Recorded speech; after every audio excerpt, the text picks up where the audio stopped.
Pain அப்படின்னாலே அது heart ரிலேட்டட்னு உடனே பயம் பதட்டம். அந்த பயம் பதட்டினதுனால என்ன ஆகுன்னா நீங்க ரொம்ப ஸ்ட்ரெஸ் ஆயிருவீங்க, நைட்டு தூங்க முடியாது. உடனே நீங்க ஹார்ட் டாக்டர்கிட்ட போறோம், நாங்க கார்டியாக் சர்ஜனை பாக்குறோம், ஒன்றும் பெயின் இல்லை, ஹார்ட் நார்மலா இருக்கு அப்படின்னு சொல்லிட்டாங்க. ஆனா எனக்கு பெயின் இருக்கு அப்படின்ட்டு வருவாங்க. இந்த பெயின்க்கெல்லாம் காரணம் மசில் டைட்னஸ் தாங்க. ஸோ இந்த மசில் டைட்னஸ் ரிலீஃப் பண்றதுக்கு சம் எக்ஸசைஸ் நாங்க சொல்லி தருவோம். இப்போ காமனா எல்லாமே இந்த மாதிரி பயிற்சி பண்றது, ஷோல்டர் பிரேசிங், ஷோல்டர் ரொட்டேஷனு, இந்த மூவ்மெண்ட், ஷோல்டர் எலிவேஷன், டிப்ரெஷன், இந்த மாதிரி சம்திங் எல்ஸ் இதெல்லாமா வார்ம் அப்ல பண்ற நார்மல் எக்ஸசைஸ்.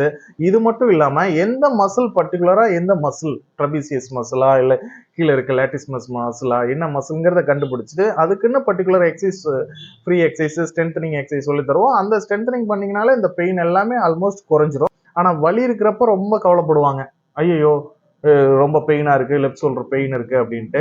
ஆனா அந்த வலி முடிஞ்சதுக்கு அப்புறம் சொல்லி கொடுத்த எக்ஸசைஸை கன்டினியூ பண்ண மாட்டாங்க.